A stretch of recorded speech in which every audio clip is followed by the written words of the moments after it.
verset 33.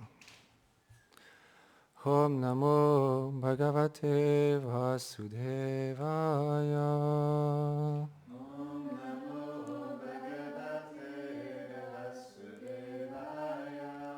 Om Namo Bhagavate Vasudevaya.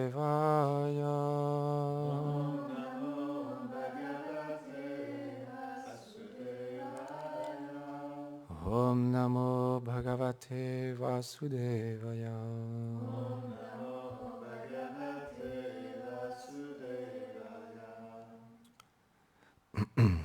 Pragayatasva Viryani. Tilta Pada Priya Shravan. Auta Iva Me Shigram. Darshanam Yati Setachi. Traduction. Dès que je chante les gloires du Seigneur, lui qui rend saint chaque lieu et qui est attiré par ceux qui chantent ses gloires, il apparaît aussitôt mon cœur, comme si je l'avais appelé. Commentaire. Selon Srila Vishwanath Chakravarti Thakur, les mots Priya Shrava signifient que Krishna est présent là où ses gloires sont chantées, puisqu'il est attiré par elles. Mais, d'après Srila Jiva Goswami, il devient attiré non pas pour entendre sa propre glorification, mais pour donner la miséricorde à ses dévots qui les chantent. Les mots Tirthapada signifient que l'endroit où le Seigneur va devient aussitôt un lieu saint. C'est pourquoi Narada chante partout ses gloires afin de purifier l'univers. En fait, le Seigneur est contrôlé par la dévotion pure et il apparaît là où ses gloires sont chantées purement sans que celui-ci ait été appelé.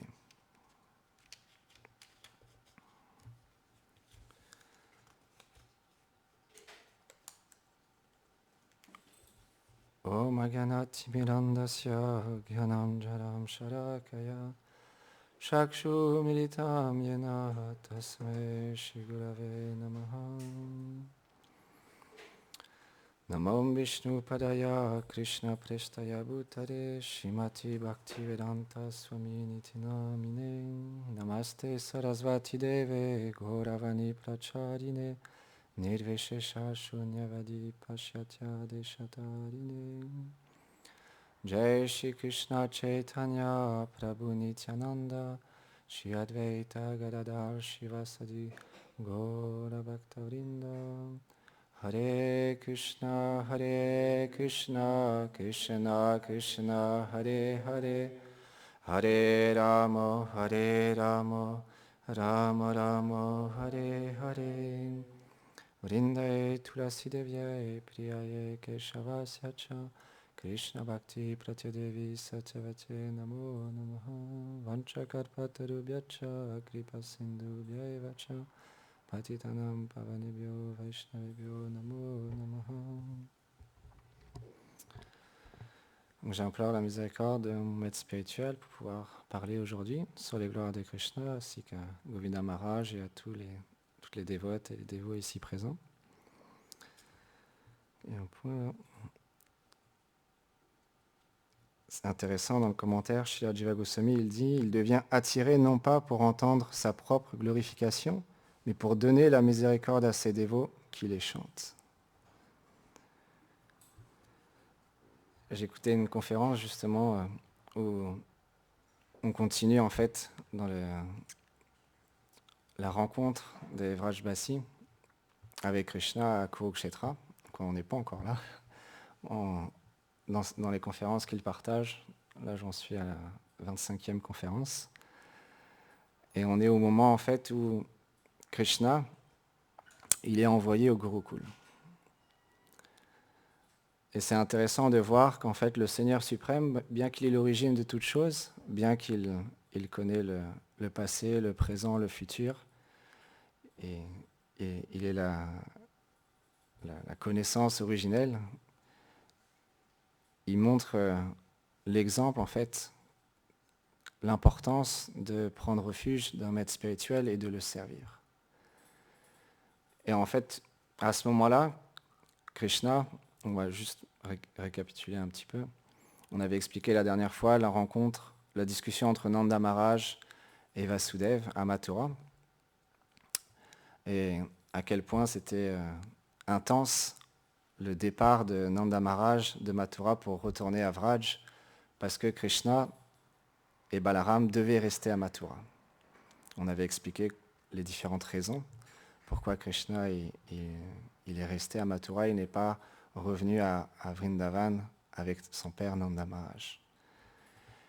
Et en fait, Nanda Maharaj, il est arrivé à Vraj et les habitants étaient emplis de séparation, comme on avait expliqué dans des conférences précédentes, où les habitants de Vraj, ils étaient dans une telle séparation qu'ils avaient allumé un feu gigantesque et ils étaient prêts à se jeter dedans.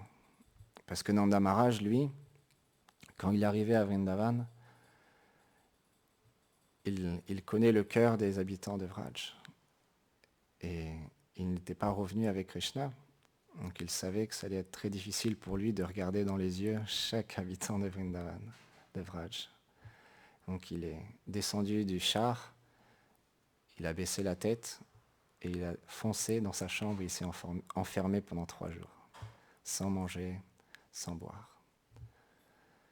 Et les habitants de Vraj, comme Nanda Maharaj le pressentait, leur séparation est devenue tellement intense qu'à un moment donné, ils étaient prêts à quitter leur vie. Parce que sans leur objet d'amour, sans Krishna, il n'y a aucune raison de vivre pour eux. Tel devrait être notre sentiment interne finalement. Les purs dévots, comme Srila Prabhupada, comme notre maître spirituel, toute notre Guru Parampara, nous inspire à suivre dans les traces des habitants de Vraj. Parce qu'ils ont ce sentiment où sans Krishna, ma vie, rien à les gâcher.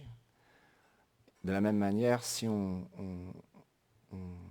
réfléchit un instant, on va tous quitter notre corps. On va tous mourir un jour ou l'autre. Comme expliquait Govinda Maharaj dans une classe précédente, on est tellement attaché à ce faux conditionnement, à ce faux ego, ce mental, à toutes ces impressions des vies passées, et à cette position qu'on veut cultiver dans ce monde. Et on devient tellement attaché à cette chose-là, mais on va devoir tout quitter, que ce soit notre argent, notre femme, nos enfants, nos amis, nos proches, notre voiture, nos vêtements, tout va disparaître au moment de la mort. Et donc, naturellement, les Vaishnavas nous inspirent à cultiver la Vraj Bhakti, à cultiver la véritable identité que l'on est en tant que serviteur du Seigneur. Et donc, les habitants de Vraj, à ce moment-là, ils allaient se jeter dans le feu. Donc, il y a quelqu'un qui est venu frapper à la porte de Nanda Maharaj et lui a dit « Oh Nanda Maharaj, il y a quelque chose de terrible qui est en train de se passer. S'il te plaît, viens, il n'y a que toi qui peux arranger la situation. » Et Nanda Maharaj est venu et il a commencé à parler aux habitants de Vraj en leur disant « Mais ne vous en faites pas, Krishna, il a promis, il va revenir très bientôt. » Et en plus de ça, il a amené des présents, des cadeaux pour vous tous. Ça montre à quel point il tient à vous et vous lui êtes cher. Mais quand Nanda Maharaj il a dit cette chose-là, ça a augmenté encore plus le désir des habitants de Vraj de quitter ce monde. Parce qu'ils lui ont dit, mais Nanda Maharaj, ça confirme encore plus ce que tu nous dis là, qu'on doit juste quitter notre corps. Krishna, il pense que notre amour, il est dû à des biens matériels, à des objets, des bijoux, des vêtements, des tissus. Nous, ce qu'on veut, c'est juste Krishna, rien d'autre. Comme Shri Chaitanya Mahaprabhu, il expliquait, Nadanam, Najanam, Nasundalim. Je ne désire rien d'autre que toi. Peu importe, je ne souhaite pas les richesses, les femmes, la renommée, une position dans ce monde. Je veux juste l'amour de tes doux pieds pareils au lotus. Et Nanda Maharaj a réussi finalement à pacifier les habitants de Vraj en leur disant, mais quand vous porterez ces bijoux, quand Krishna reviendra, il sera tellement heureux de vous voir porter ces bijoux qu'il vous a offerts. Pensez à cela. Et ils ont dit, ok, on va attendre Krishna, parce que les sentiments des habitants de Vraj, c'est qu'ils ne veulent pas faire de la peine à Krishna. Et si ils ne sont plus là, quand Krishna va venir, Krishna aura beaucoup de tristesse, beaucoup de peine dans son cœur. Donc on doit rester, on doit attendre, parce qu'il va revenir. Mais pour eux, c'était une séparation vraiment très, très, très intense. Et les Vaishnavas qui chantent purement, ils expérimentent ces sentiments-là. Donc naturellement, quand on chante les gloires du Seigneur, quand on glorifie Krishna, par miséricorde, si notre cœur devient sincère et imbibé de cet amour, alors Krishna, il apparaîtra pour nous donner sa miséricorde. Comme Narada Muni. Narada Muni, là on est en train de parler de les gloires de Narada Muni dans le Bhagavatam. Il a fait cette chose-là. Il est parti dans la forêt, il a chanté pour appeler Krishna. Et Krishna, par miséricorde pour son dévot, il lui est apparu. Mais, comme pour les habitants de Vraj, il est apparu et il lui a dit ensuite, tu ne me verras plus dans cette vie. Et donc ça a augmenté sa séparation.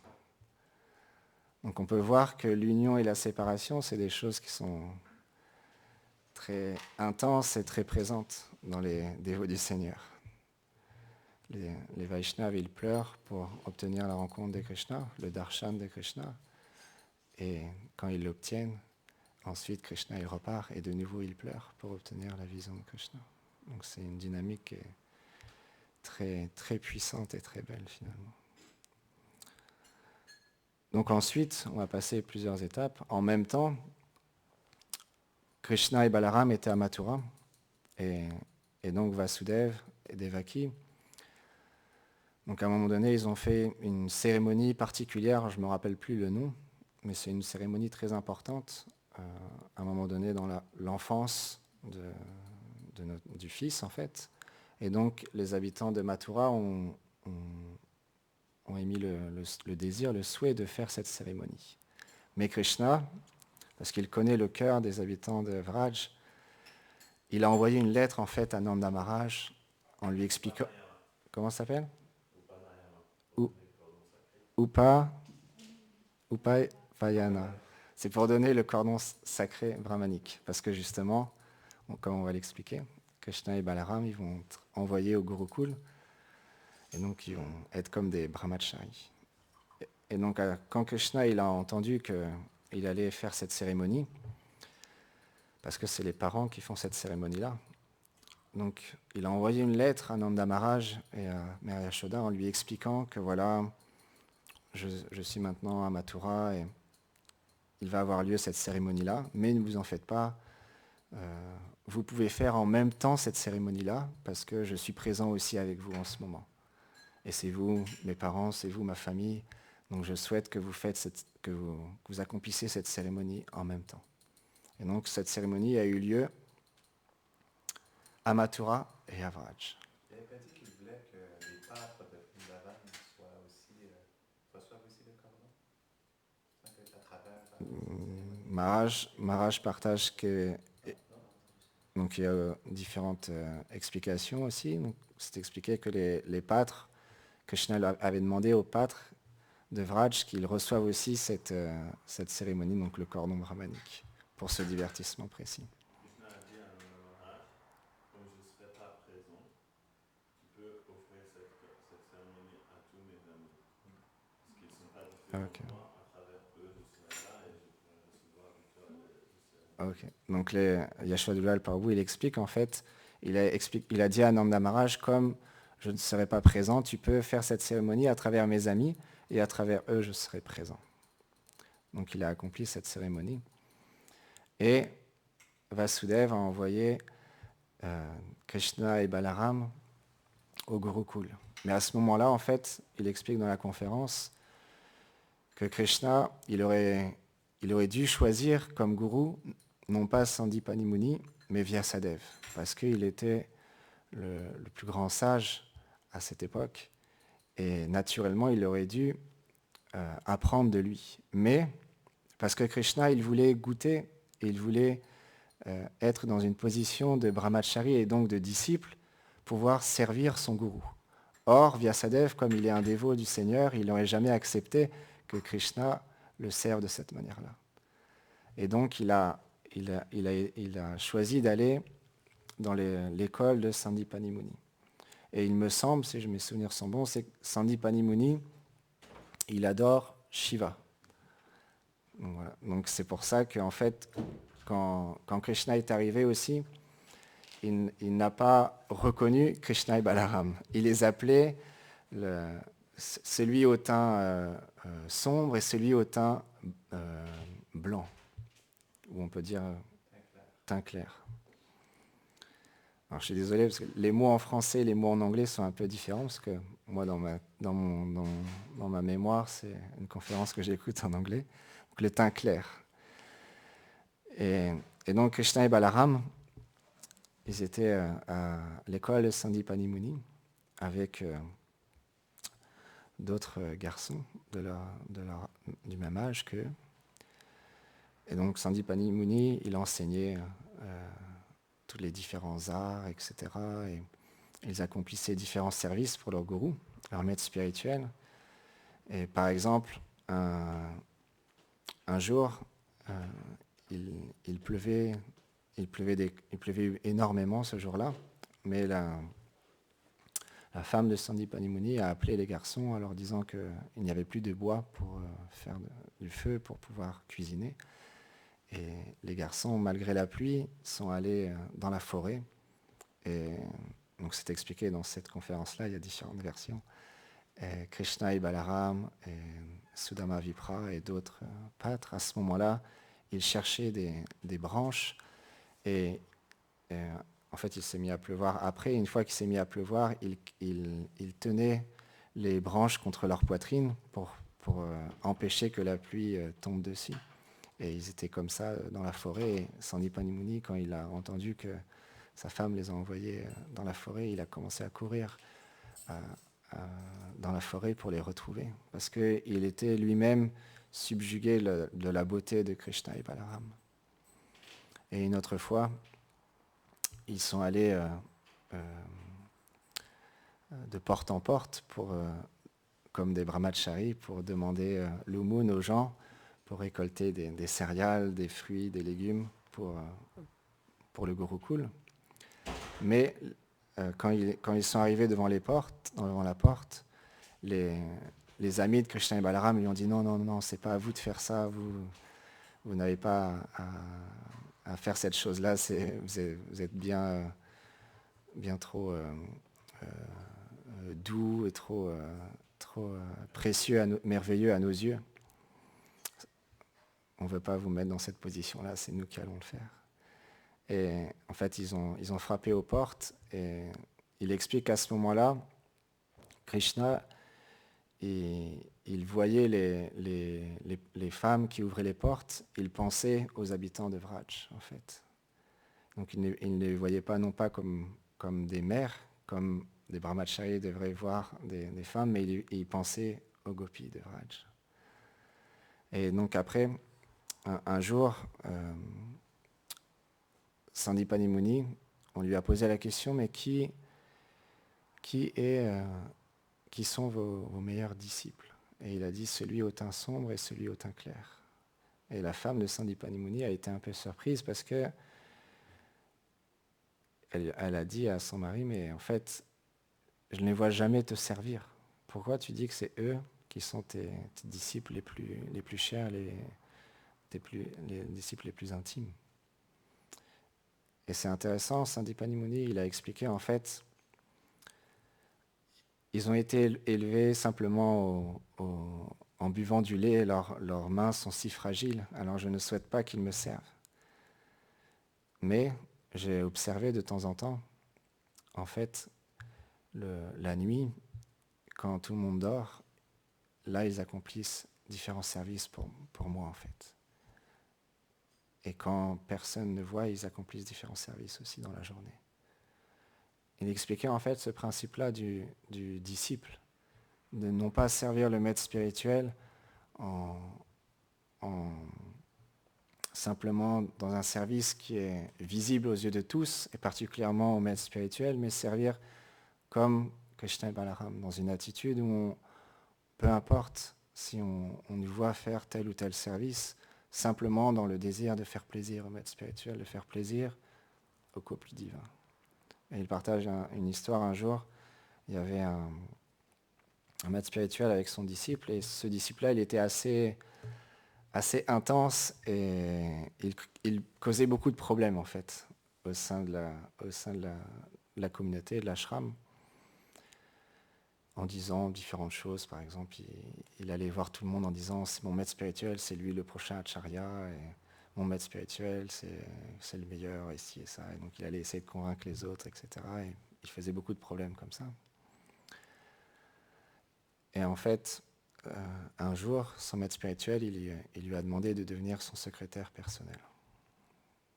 Et là, les autres disciples ont été un peu surpris. Ils sont allés le voir, le gourou, et lui ont dit, en fait, pourquoi tu as mis cette personne-là comme ton secrétaire personnel? Parce que ça montre que c'est un disciple qui t'est très cher, en fait, en faisant ça. Il a expliqué, non, en fait, de cette manière-là, je l'ai sous mon aile. Je le surveille pour pas qu'il cause de problèmes. Et il explique en fait, c'est ce même principe-là. Parfois, le maître spirituel, il peut nous donner une position, il peut nous dire, oh, vas-y, fais ça, prends en charge cette chose-là, c'est toi le meilleur, tu fais tellement bien ce service-là, et vas-y, tu as toutes mes bénédictions. Et on prend cette chose-là et on gonfle, encore une fois, simplement notre ego en accomplissant ce service et en pensant, je suis le disciple préféré de Gurudev, et c'est moi qui ai toutes les responsabilités, tout repose sur moi, et vous allez voir, je vais faire un service incroyable. Mais en fait, pas forcément. Parce que le maître spirituel, s'il n'accomplit pas cette chose-là pour nous maintenir en fait engagés dans le service de dévotion, ça va être très difficile pour nous de continuer notre service. Donc on a besoin d'avoir une position, on a besoin d'avoir une certaine glorification de la part du gourou et même des autres Vaishnavas. Donc c'est une méditation interne qu'on peut avoir quand on accomplit notre service. Pour qui on fait le service? Pourquoi on fait le service? Et dans quelle humeur finalement on accomplit ce service?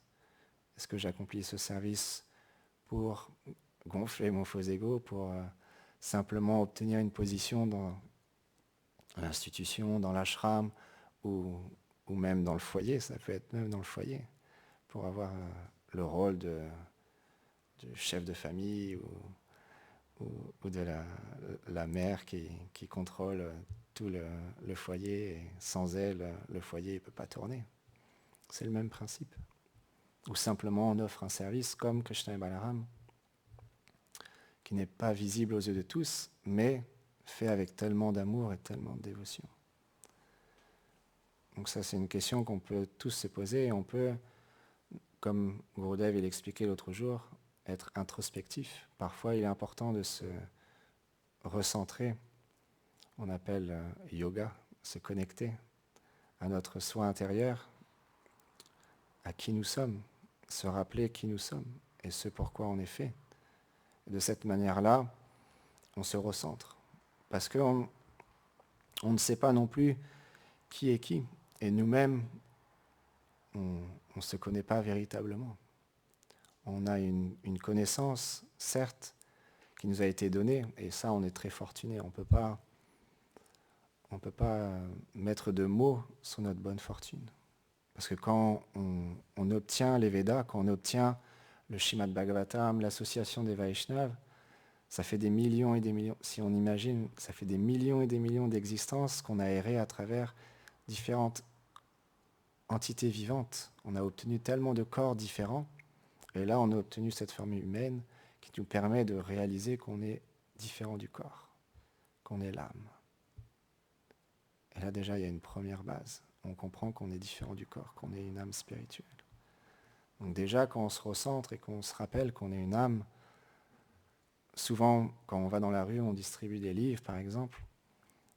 Je méditais là-dessus il y a quelques semaines, parce que on s'inspire des différents Vaishnavas pour pouvoir partager d'une manière joyeuse et agréable cette connaissance, parce que c'est comme un médicament. Un médicament, si le médecin il arrive, il nous dit, voilà, ça c'est un médicament qui est difficile à avaler, tu vas tout perdre, tous tes attachements, tu vas tout perdre, et tu vas même comprendre que tu n'es pas ce corps, que là tu es habillé comme ça, mais en fait tu es une âme spirituelle, ça sert à rien que tu ailles faire les boutiques, etc. Tu devrais juste t'asseoir au pied d'un arbre et méditer et abandonner ta vie au Seigneur. La pilule va être difficile à avaler, à moins qu'une personne ait vraiment beaucoup de sukriti. Si on lui dit ça dans la rue, il y a très peu de chances pour qu'elle dise « Ah ok, super, vas-y, donne-moi le livre, c'est parti, je vais m'abandonner, je vais faire ce que tu as dit, c'est où, quelle est l'adresse, ok, je viens tout de suite. » C'est très rare. Donc naturellement, les Vaishnavas ils nous expliquent que c'est normal. On adapte les paroles, ce n'est pas... Certains pourraient penser « Oh, c'est du mensonge » ou c'est une manière détournée de vendre un livre, mais non. Parce qu'en fait, la manière, c'est comme quand on a un ami à nous qui est complètement sous alcool. Il est complètement bourré. Et puis il est là, il est dans la rue, il est dans le caniveau, et il dit « Oh, moi je suis super bien, je suis dans la meilleure des positions. » Alors on lui dit, t'es dans le caniveau, là, t'es complètement bourré, pourquoi tu dis que t'es dans la meilleure position? Et il ne va pas entendre, parce qu'il est complètement dans l'ignorance. On a beau lui expliquer, il faut juste lui prendre un seau d'eau, lui mettre sur la tête pour qu'il se réveille, ou simplement voilà, le ramener chez lui de force.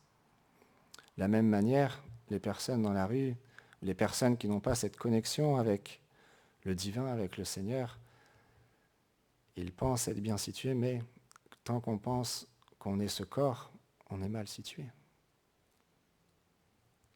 Donc naturellement, on va trouver une manière intelligente de présenter la philosophie.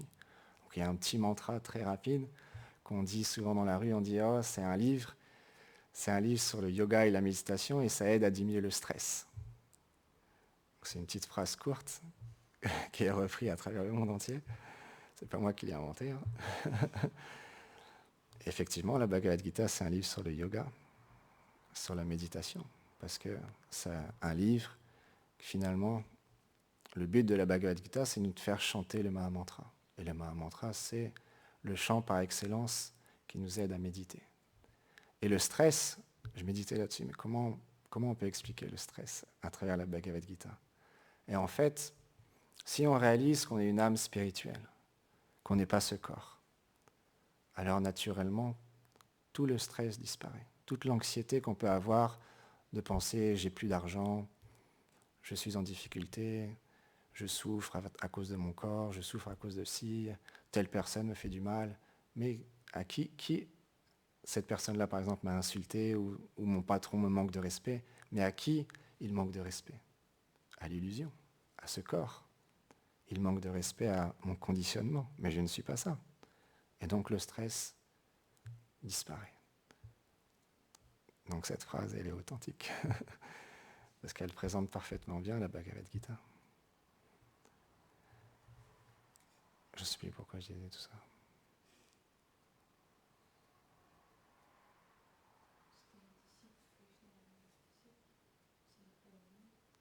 Ok, je ne sais plus. Enfin bref. On va revenir. Krishna et Balaram, quand ils étaient à ce moment-là à l'école de Sandipani Muni, voilà, ils étaient en train de mendier pour leur maître spirituel. Et donc après, il leur a dit « Tu es le meilleur disciple ». Parce que en fait, Krishna et Balaram, ils accomplissaient des services, comme on expliquait, pour simplement satisfaire leur maître spirituel et pas pour avoir une renommée. Ils faisaient du service quand le maître spirituel il dormait et qui n'était pas forcément visible aux yeux de tous. Et donc Krishna et Balaram ont passé quelque temps dans l'ashram de leur gourou. Et un jour, plutôt un soir, Krishna et Balaram se sont réveillés. Et il était tard la nuit. Et Krishna, il a commencé à parler à Balaram parce que à ce moment-là,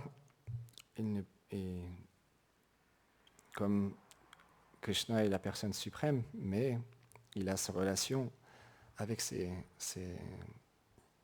amis, avec ses parents et avec sa bien-aimée éternelle, Shrimati Radharani, et les Sakis. Il a des relations d'amour avec les êtres. Et à ce moment-là, il n'y a que son frère qui pouvait véritablement comprendre son cœur. Qui s'est réveillé en pleine nuit, il a dit « Oh Balaram, Balaram, ça fait tellement de temps qu'on n'a pas vu Mère Yashoda, Maya. Elle me manque terriblement. » Mais là, Krishna, il est en tant que brahmachari dans l'ashram. Et donc il pense intérieurement, mais je ne peux pas dire cette chose-là aux autres personnes, sinon qu'est-ce qu'ils vont penser de moi qui suis un brahmachari qui est en train de pleurer parce qu'il veut retrouver sa mère. Ce n'est pas possible. Et Krishna, il continue à dire comme ça, Balaram, oh, où sont Shridham, Sudam, Subal, Madhu Mangal, Arjun, Kinkini, tous nos amis, où sont-ils? Ils me manquent terriblement. Et Balaram, il dit, ok, c'est bon, viens, on va faire on dit une fugue en français. Là, tout le monde dort, c'est le bon moment. Allez, viens, on part, on rentre à Vraj. Et Krishna lui dit, non, on ne peut pas retourner. Parce que Krishna, il explique dans le Bhagavad Gita, Paritarana Sadhamam, il doit délivrer les êtres de la tyrannie des démons. Il doit rétablir le dharma. Donc Krishna, il devait tuer Jarasandha, il avait déjà tué Kamsa, mais il y avait d'autres grands rois démoniaques qui étaient présents et il devait les tuer pour protéger ses dévots. Et énoncer la Bhagavad Gita juste avant la bataille de Kurukshetra. Donc il a dit à Balaram, non, je ne peux pas rester. Ça, ce sont les raisons externes. Mais en fait, il explique dans cette conférence, et j'ai trouvé ça vraiment intéressant, la raison interne pourquoi Krishna est parti de Vraj et pourquoi il n'est pas revenu. C'est qu'en fait, il ne voulait pas, on dit en français prêcher, ou prêcher les gloires de Vraj, mais c'est plus partager, faire connaître les gloires des habitants de Vraj. Parce que Krishna, en partant de Vraj, il intensifiait la séparation des habitants de Vraj.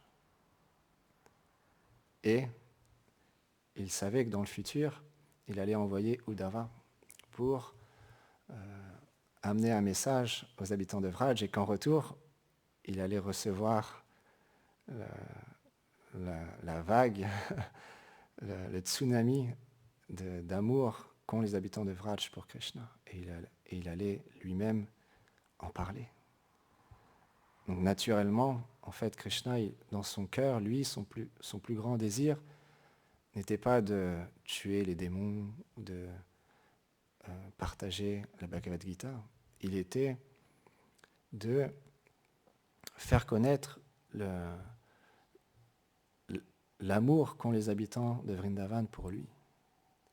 Il voulait mettre en évidence cet amour exclusif qu'ont ses amis, ses parents et ses bien-aimés, les gopis. C'était son souhait le plus cher.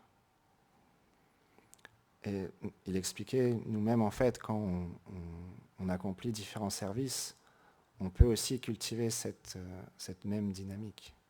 Non pas prêcher en essayant de convaincre les êtres en leur disant on est les meilleurs, on a la seule vérité, mais simplement de cœur à cœur partager ce qu'on a reçu, partager ce qui se trouve ici dans ce lieu.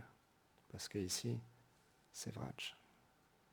On a récemment inauguré un changement en appelant ce lieu Vraj Bhavan, la terre de Vraj. Donc c'est un lieu extraordinaire de pouvoir partager en fait la terre de Vraj aux gens. Partager ce sentiment qui est le sentiment le plus intime, ce sentiment que Sri Chaitanya Mahaprabhu est venu partager, goûter et partager justement. Et là, c'est intéressant de voir que Krishna, il est dans ce sentiment-là où il est en séparation de ses dévots. On a parlé la dernière fois de Nanda Maharaj et des amis pâtres de Krishna et Balaram qui partaient de Mathura et qui étaient remplis de séparation de Krishna et Balaram.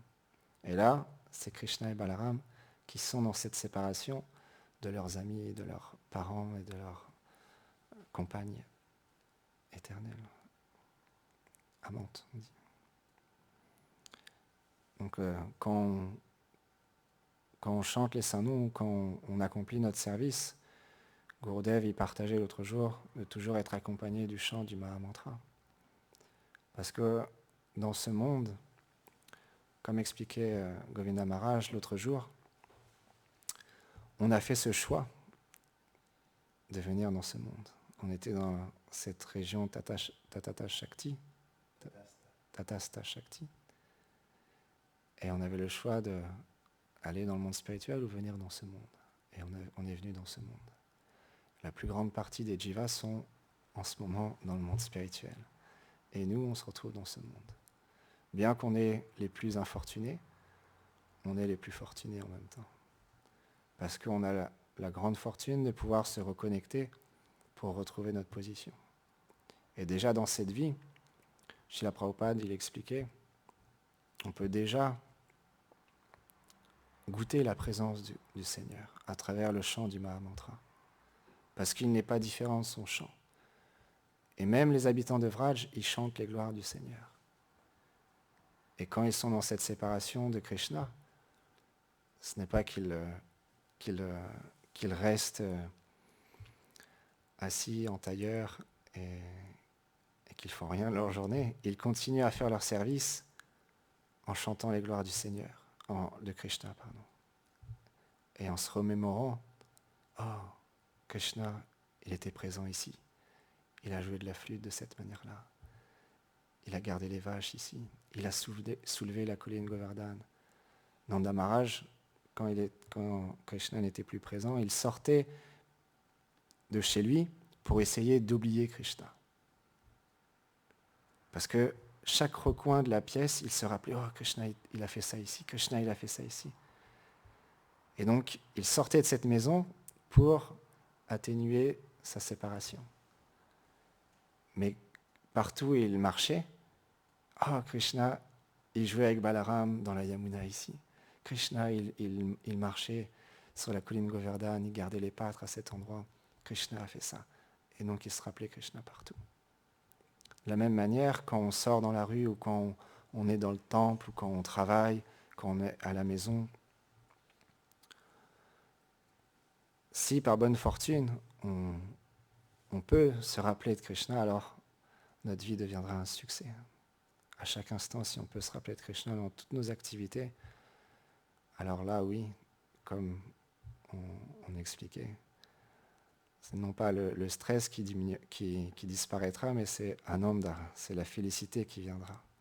Parce que quand on se souvient de Krishna tout le temps, il n'y a pas autre chose que la félicité qui peut venir. Parce que Krishna, il est infiniment fascinant. Et comme on est fait pour être avec lui, naturellement, tant qu'on n'est pas pleinement dans cette dimension spirituelle, dans cette réalisation de qui nous sommes et véritablement qui est Krishna. Parce que la foi, Shraddha, elle est importante, mais elle évolue. Au début, on a une foi, mais cette foi, elle augmente. Elle ne s'arrête jamais, jusqu'à temps qu'on obtienne directement le darshan de Krishna et qu'on réalise qui nous sommes. C'est ça le but. Et parfois, on oublie ce but, même souvent. Moi, le premier. Mais quand on est associé avec les Vaishnavas, quand on est associé avec un gourou comme Gurudev, qui est là tout le temps pour nous rappeler le but, alors naturellement on pleure et on prie sa miséricorde pour pouvoir graver ce but à jamais dans notre vie et un jour pour pouvoir l'expérimenter. Parce que sans expérience, sans pouvoir expérimenter cette chose-là, c'est encore il y a une aspiration, mais c'est notre shraddha, notre foi, elle est simplement imaginaire, il n'y a pas encore l'expérience. Quand il y aura l'expérience, notre shraddha, notre foi, là, elle sera vraiment pleine. Alors Maharaj m'a partagé une vidéo d'un Vaishnav qui a passé un mois entier sous une île à chanter les saints noms du Seigneur et à se rappeler de Krishna à travers les livres, etc. Et il partage son expérience dans une conférence après. Et juste un petit passage qui est vraiment intéressant. Il commence à introduire un petit peu, et puis à un moment donné, il fait... Mais il a une manière de parler qui est vraiment unique à lui. Mais il dit, oh, mes chers dévots, mes chers amis, je vous le dis, Krishna, il existe. Radharani, ils existent. C'est sûr. Et il continue à parler comme ça. Là, il y a l'expérience. Là, il y a l'expérience. Donc quand il y a l'expérience, c'est palpable aussi pour ceux qui écoutent. Même à distance, maintenant on est fortuné, même à travers les médias, on peut ressentir et voir l'insincérité d'un Vaishnava. De voir à quel point il est sincère dans ce qu'il dit. C'est pas un tricheur. C'est pas quelqu'un qui triche les gens. Et en plus, personnellement, j'ai déjà rencontré cette personne. C'est vraiment quelqu'un de très, très sweet, très doux. Et très connecté avec le chant du Mahamantra. Il voyage à travers le monde, sauf en ce moment, justement. C'est pour ça, il explique, c'est pour ça qu'il est allé dans une île. Ça fait plus de 13 ans, je crois. Il explique que tous les ans, il se rendait à Vrindavan pour le mois de Kartik, pour faire un pèlerinage. Mais dû à la circonstance, il s'est retrouvé sous une île avec, je ne sais pas s'il était avec un autre dévot, probablement, ouais, dans une maison, et à faire Kartik comme ça. Mais il n'était pas perturbé, il n'était pas déçu ou triste ou affecté de ne pas pouvoir faire son Kartik habituellement à Vrindavan. Et il était encore plus en lice que d'habitude. Et il disait, Krishna existe, Radharani existe, ils sont bien là. Et donc il a inspiré les dévots à chanter le Mahamantra et à vraiment vivre une vie interne. Donc pour finir, je prie Krishna et Balaram qui sont ici présents de bien vouloir m'aider dans mon service envers mon gourou, de pouvoir être comme eux, juste servir le gourou sans aucun autre désir que lui faire plaisir.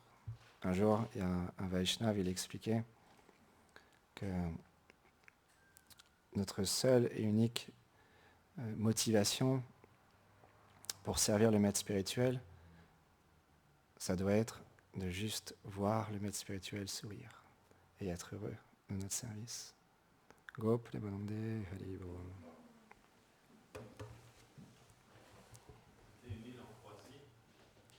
Probablement, je ne sais pas.